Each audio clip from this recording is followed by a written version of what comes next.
Bismillahirrahmanirrahim. Assalamualaikum warahmatullahi wabarakatuh. Teman-teman sekalian, insya Allah hari ini kita akan melanjutkan mata kuliah kita yang berjudul Pemikiran Politik Islam, yang sekarang kita sampai pada pemikiran Al-Alama Muhammad Iqbal. Ya. Jadi beliau berasal dari Pakistan. Ya. Ini gambar beliau. Ya. Dan beliau bahkan dianggap sebagai founder of Pakistan. Ya. Meskipun ketika meninggal itu dalam keadaan Pakistan belum merdeka. Tapi banyak ide-ide yang disampaikan oleh Iqbal kemudian menjadi inspirasi bagi pendiri negara Pakistan. Ya, misalnya yaitu Muhammad Al-Jinnah. Ya, karena memang antara Iqbal dengan Jinnah mereka ini sangat dekat. Oke, teman-teman sekalian, Iqbal dia lahir di Sialkot, Punjab.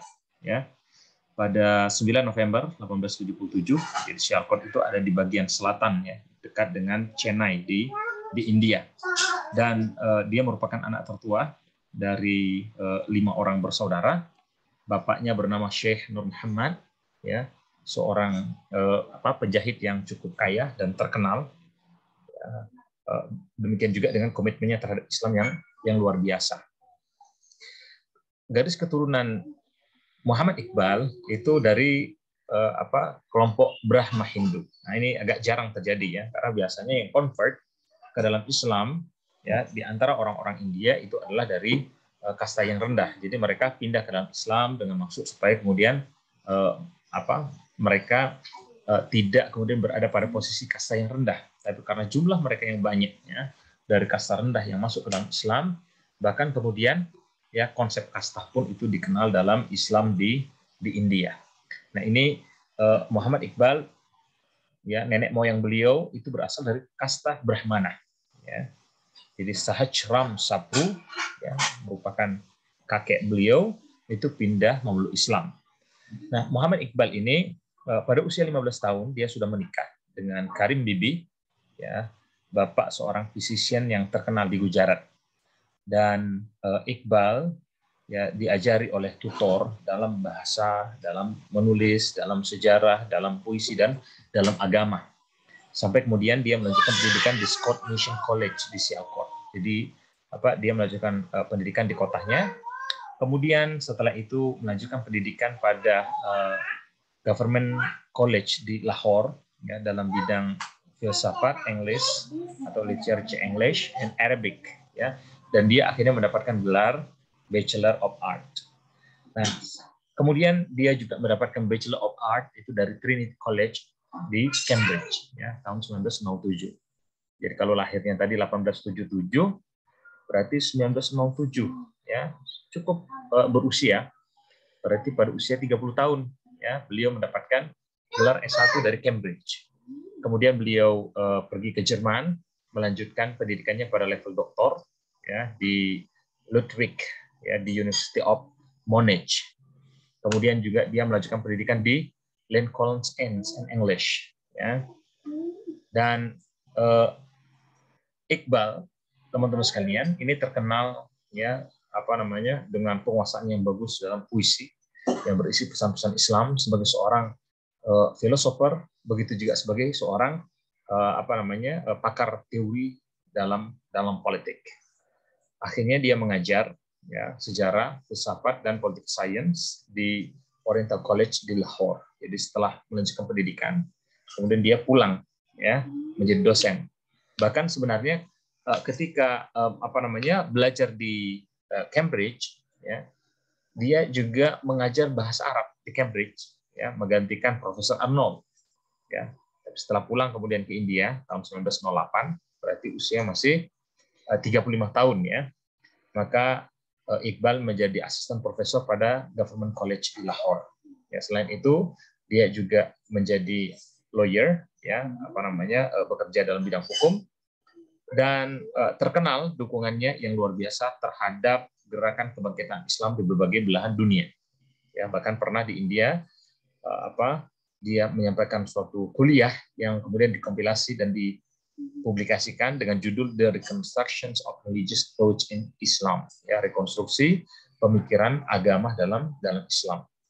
Yang tadi sudah kita sampaikan, bahkan beliau ini juga sangat dekat, ya, hubungannya dengan Muhammad ahli jannah. Oke, teman-teman sekalian, ya, pada tahun 1933 ya Iqbal ini mulai ya mengalami masalah ya dengan tenggorokannya, dan waktu itu kemudian dia menghabiskan banyak waktunya itu untuk mendirikan Idarah Darul Islam atau sebuah institusi untuk belajar kajian Islam klasik dan kontemporer ya dalam bidang ilmu sosial. Dan kemudian tahun 1934 berarti usianya sekitar 57 tahun ya. Sekitar 57 tahun beliau sudah berhenti ya untuk bekerja dalam bidang hukum. Kemudian meninggal di Lahore pada tahun 1938. 3858 ya, berarti 58 tambah 7 ya, usia sekitar 65 tahun ya. Sekitar 65 tahun beliau meninggal. Dan Iqbal ya sampai sekarang ini sangat terkenal, bahkan ada banyak nama-nama institusi, misalnya kampus ya, Allama Iqbal Open University, atau nama airport ya, Allama Iqbal International Airport in Lahore ya, di Pakistan sekarang. Jadi biasanya orang-orang yang terkenal ketika dia telah meninggal maka dijadikan sebagai nama-nama tempat-tempat publik ya, seperti misalnya di Indonesia ada Soekarno Hatta ya, Jalan Suhat misalnya, atau Bandara Soekarno Hatta dan seterusnya ya. Ini berkaitan dengan latar belakang Iqbal ya. Saya kira cukup jelas ya. Nanti mungkin kalau ada yang ingin teman-teman tanyakan ya bisa kita diskusikan. Kemudian berikutnya kita akan mencoba untuk melihat apa yang menjadi pemikiran dari Iqbal. Jadi Iqbal ini teman-teman sekalian, dia sangat concern dengan urusan spiritual ya, dan bagaimana perkembangan dari kehidupan manusia ya. Meskipun kalau kita lihat ya secara pemikiran dia sangat terpengaruh ya dengan banyak pemikir-pemikir atau filsuf-filsuf dari barat seperti Nietzsche, kemudian Henry Bergson, Goethe ya. Tapi kemudian karena dia kenal betul dengan apa yang terjadi di barat, dan ini memang pola ya, ketika orang belajar di barat itu biasanya ada dua. Satu, orang tadi menjadi pendukung total dari pemikiran barat ya. Kemudian yang kedua, karena dia paham apa yang terjadi di barat, maka justru dia menjadi kritik ya, pengkritik terhadap pemikiran barat. Jadi ini juga mungkin bisa dilihat ya dalam pemikiran nanti Said Qutb ya, yang dia belajar di Amerika, kemudian karena belajar di Amerika maka justru membuat dia menjadi pengkritik terhadap pemikiran Amerika ya.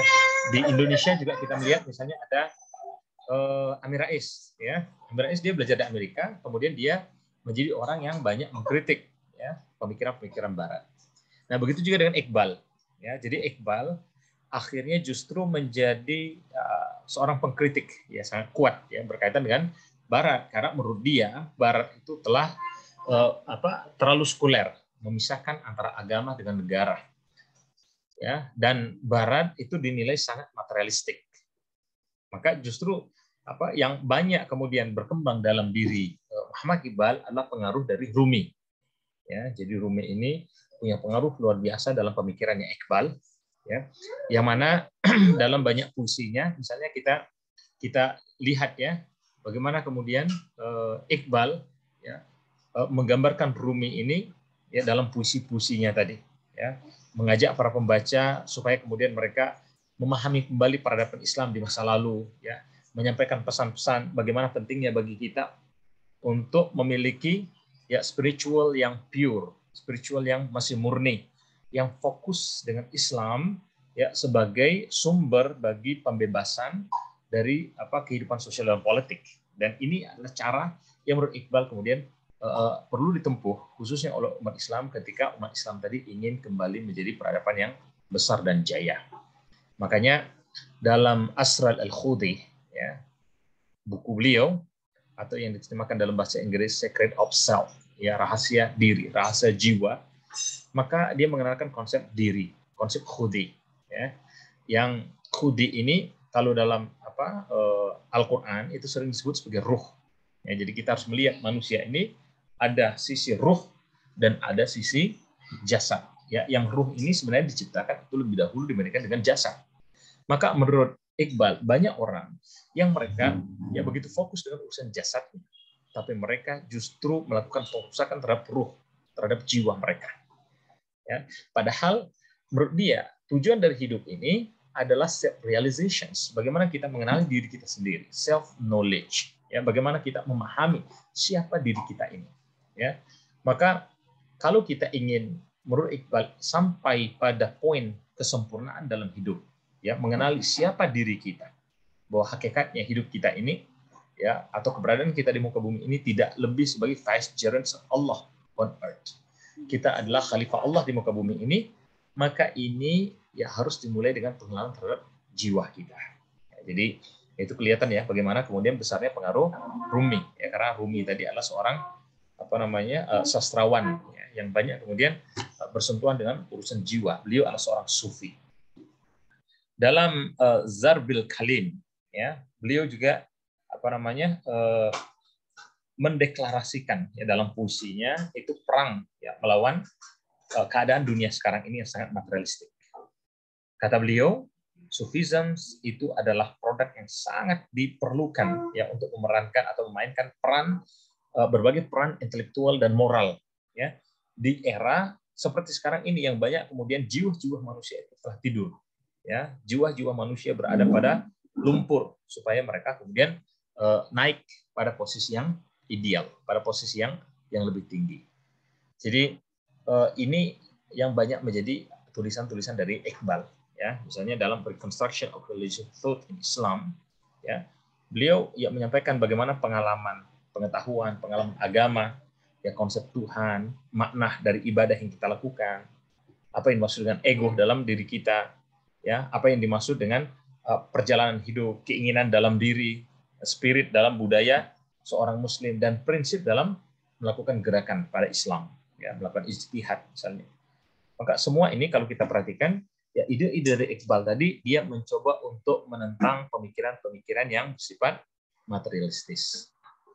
Kata Iqbal, teman-teman sekalian, budaya kita ini telah korup, ya, telah rusak, ya, melalui suatu fenomena, ya, yang kalau kita lihat fenomena ini, ya, telah menyebabkan peradaban, ya, di semua belahan muka bumi ini menjadi decay, menjadi berkarat, ya, dan ini pengaruhnya adalah juga kepada sistem sosial yang ada di tengah masyarakat.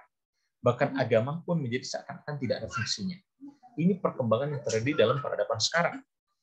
Maka kata dia, manusia sekarang ini ya sudah kehilangan yang disebut dengan vitalitas sosial. Ya, mereka tidak punya kapasitas lagi untuk hidup secara bersama. Ya, maka kita perlu melakukan reposisi terhadap diri kita sendiri. Ya, kita perlu ya kembali mengintegrasikan identitas sosial politik yang ada pada diri kita, mengambil kembali dasar-dasar ya atau mungkin lembaran-lembaran yang selama ini hilang dalam peradaban tadi. Ya.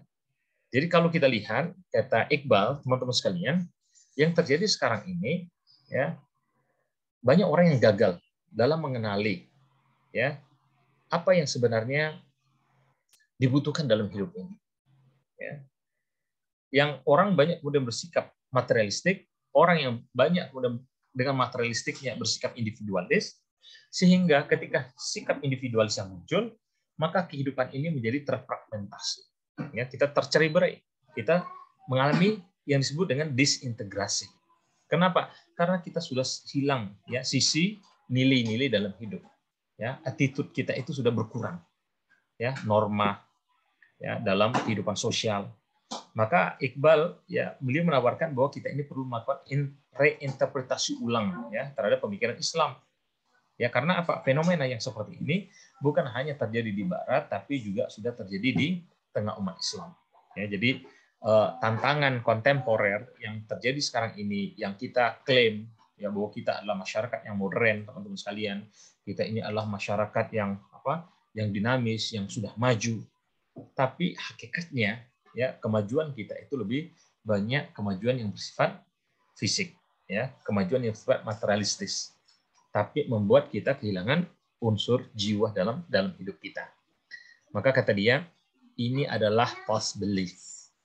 Ini adalah keyakinan yang salah. Kita merasa kita maju, tapi hakikatnya kita mengalami kemunduran. Ini adalah sikap negatif, ya, norma sosial yang kata dia kemudian mengalami perubahan, pergeseran, korup, ya. mengalami kerusakan ya dengan berjalannya history. Jadi kalau kita lihat teman-teman sekalian, ya semua ini ada hubungannya ya dengan apa sejarah manusia. Bagaimana misalnya sistem agama ini menjadi tidak berfungsi kembali, ya. Bagaimana apa namanya sistem sosial ya karena individualis tadi itu tidak lagi kemudian bisa berjalan sebagaimana mestinya. Maka menurut Iqbal, he points to the ideal type from Islamic history of therapy. Ya, dia melihat fenomena ini muncul karena pengaruh dari materialisme Barat. Maka sebagai bentuk terapinya, maka apa namanya Islam ya berdasarkan sejarah tadi itu menjadi alat ya menjadi media yang paling ideal ya sebagai tipe untuk melakukan terapi tadi. Nah, jadi di sini dia melihat bagaimana pentingnya agama ya, bagaimana pentingnya Islam sebagai terapi atau sebagai solusi bagi persoalan materialisme yang terjadi di tengah masyarakat sekarang ini. Kenapa? Karena Iqbal mengatakan betul ya Barat ini punya kontribusi yang luar biasa ya dalam perkembangan peradaban manusia dalam bentuk pemikiran, dalam bentuk sains misalnya ya yang mungkin dari dunia Islam pun juga perlu untuk belajar ya melihat bagaimana pengalaman dari Barat tadi. Tapi apa yang terjadi di tengah masyarakat Barat, dia mengatakan ini ada yang disebut dengan social evils ya ada apa setan sosial ya yang bahkan masuk ke dalam budaya masyarakat Muslim, ya, yang kata dia masyarakat Barat ini telah mengalami korupsi, ya, dalam sistem kehidupan yang mereka bangun, ya. Bahkan ketika mereka misalnya berkembang secara sains dan teknologi, mereka mengalami proses apa namanya industrialisasi, tapi justru ini adalah menjadi sarana bagi mereka untuk melakukan penjajahan, untuk melakukan apa namanya penguasaan terhadap orang lain untuk melakukan eksploitasi terhadap kemanusiaan. Jadi dan kemanusiaan itu ada berkaitan dengan ruh, berkaitan dengan pengenalan terhadap diri kita sendiri.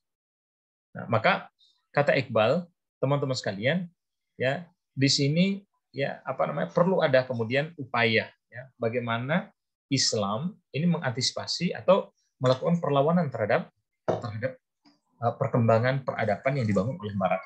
Meskipun, nah ini yang juga perlu kemudian menjadi solusi. Iqbal ya tidak sesuai kemudian dengan kelompok teroris yang ya mereka melegalkan tindakan-tindakan yang bersifat militeristik. Kata Iqbal bahwa perlawanan terhadap Barat itu tidak dilakukan dengan cara yang militeristik. Tapi dari sisi kita sebagai umat Islam itu perlu untuk membangun pengenalan ya self realization terhadap jiwa kita. Perlu ada pengenalan terhadap siapa diri kita tadi.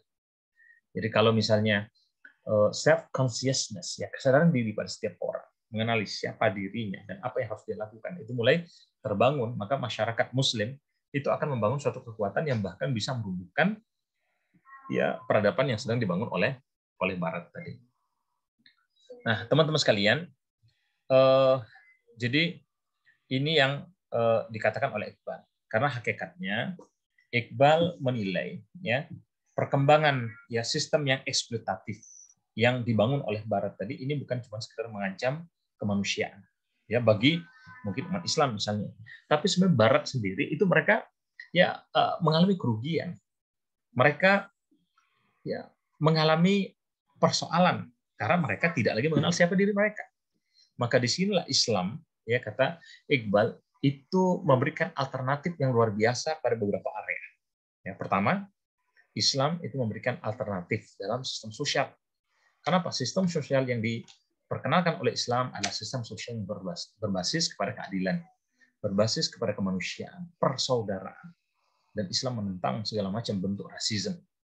Islam menentang segala macam bentuk sistem kelas dalam masyarakat. Jadi ini sistem sosial. Maka Islam, kata Iqbal, adalah sistem yang paling ideal. Kenapa? Waktu itu ya kita lihat rasisme misalnya bagaimana di Afrika Selatan ya itu terjadi rasisme yang luar biasa ya membedakan antara orang lokal dengan orang Eropa ya dan ini terjadi di banyak tempat teman-teman sekalian. Begitu juga dengan kelas, sistem kelas ya. Kemudian dalam bidang ekonomi maka kata Iqbal Islam juga memberikan solusi, memberikan alternatif ya bagaimana kemudian kekayaan itu perlu didistribusikan secara ya seimbang, secara merata. Ya, kemudian tidak boleh ada riba, ya, interest. Ya, tidak boleh kemudian ada apa namanya mengambil keuntungan ya dengan cara riba tadi dan berbagai macam bentuk eksploitasi lainnya. Adapun dalam bidang sistem politik, maka Islam menawarkan sistem yang berbasis kepada nilai, ya, sistem yang menjadi alternatif bagi utilitarianism, bagi konsep nasionalisme atau konsep sistem yang eksploitatif yang selama ini didesain, diperkuat, ya, dikembangkan oleh Barat yang sebenarnya kata Iqbal itu penuh dengan manipulasi, penuh dengan perbudakan, ya, dan justru mengancam nilai-nilai kemanusiaan. Maka dari sini sebenarnya posisi Islam, Iqbal katakan itu adalah sebagai alternatif bagi ya sistem global yang eksploitatif. Ya. Kalau kita ingin mewujudkan keadilan dalam kehidupan sosial, dalam kehidupan ekonomi, dalam kehidupan politik, maka Iqbal menawarkan Islam adalah solusinya. Nah, teman-teman sekalian, ya pemikiran yang seperti ini kemudian memberikan pengaruh yang luar biasa terhadap Pakistan. Ya, jadi menurut mereka karena memang masyarakat Pakistan waktu itu masih bersatu dengan India, ya, kan mereka adalah mayoritas penduduk Muslim, ya, karena India Utara yang dulu atau yang sekarang ini ada di wilayah Pakistan, kemudian Bangladesh, termasuk di Uttar Pradesh, di Delhi dan apa namanya Kashmir, ya, karena dulu memang kekuasaan dari kerajaan Mughal itu mayoritas Muslim, maka dia menawarkan bahwa konsep Islam ini perlu untuk dikembangkan, ya, dan itu berpengaruh terhadap masyarakat Muslim di sana, ya, apalagi tadi ya dia memperkenalkan ya konsep jiwa tadi, ya, maka kata Iqbal kalau kita kemudian ingin mencoba mengkonstruksi kembali pemikiran Islam, ya, maka tentu kita harus kembali kepada identitas Islam itu sendiri, ya. Ketika misalnya kita membangun sebuah negara, maka negara itu pun juga harus berdasarkan ya konsep Islam. Nah, itu yang menjadi dasar kemudian ada semangat ya, untuk membentuk Islam sebagai sebuah nation di tengah masyarakat India pada waktu itu.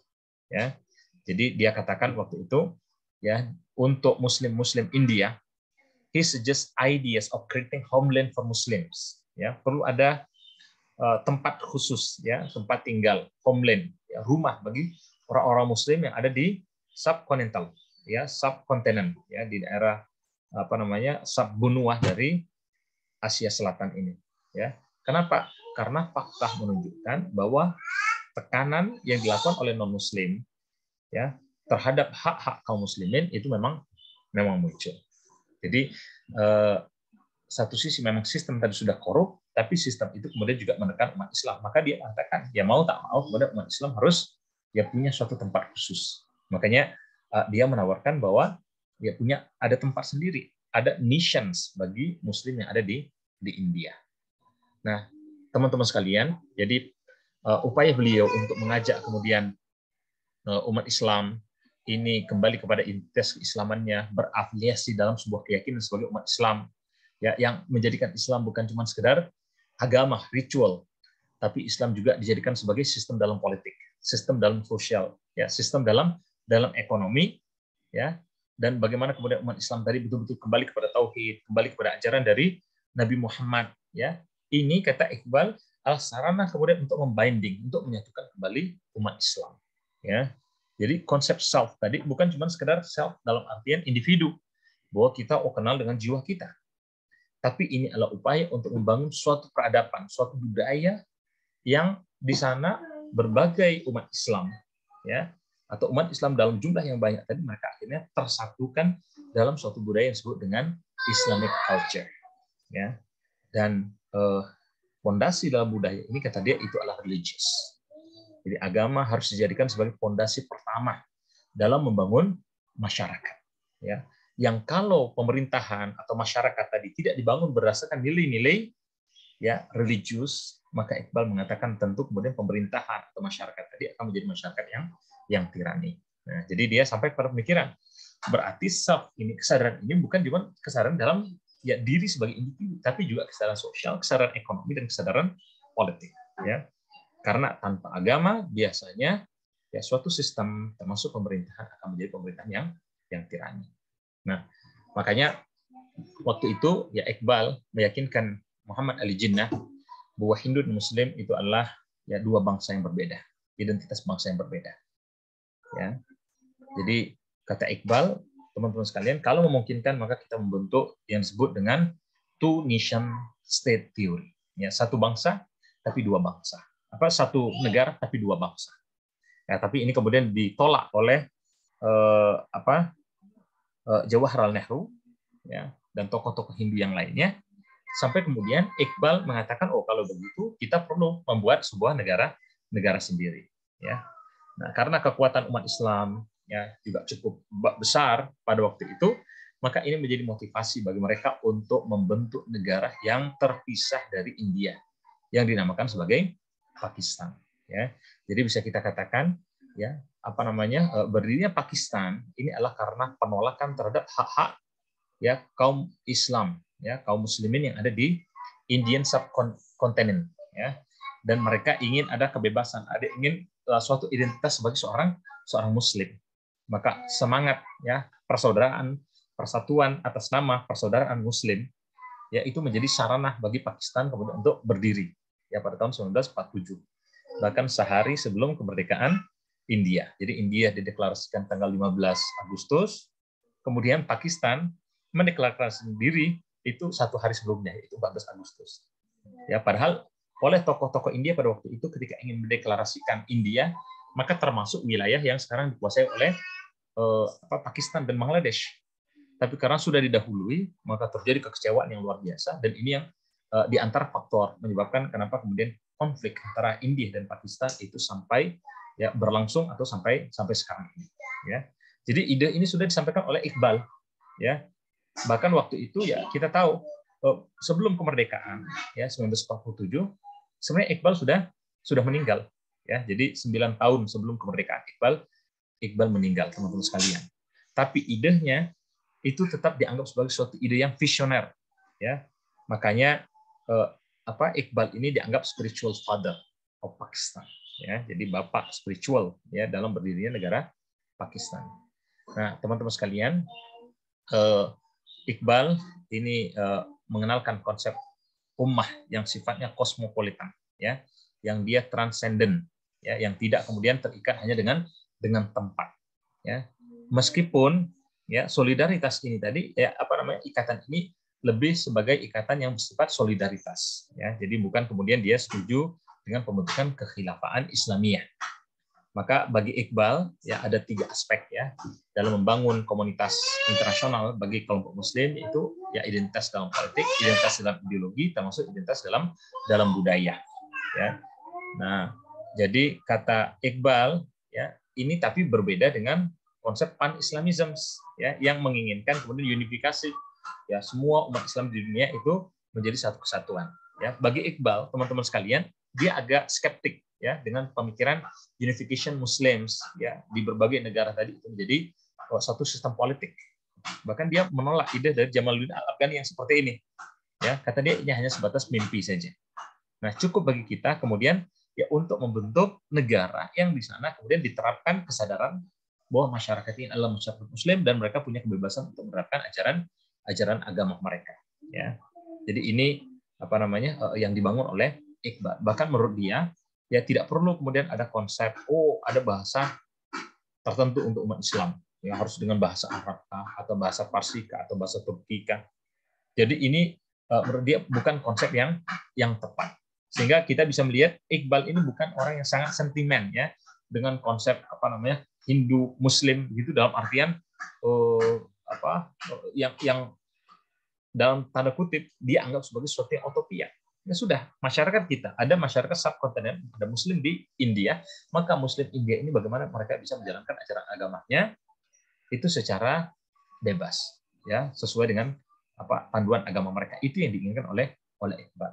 Maka Iqbal ya sangat konsens ya dalam upaya untuk membangun masyarakat Muslim tadi.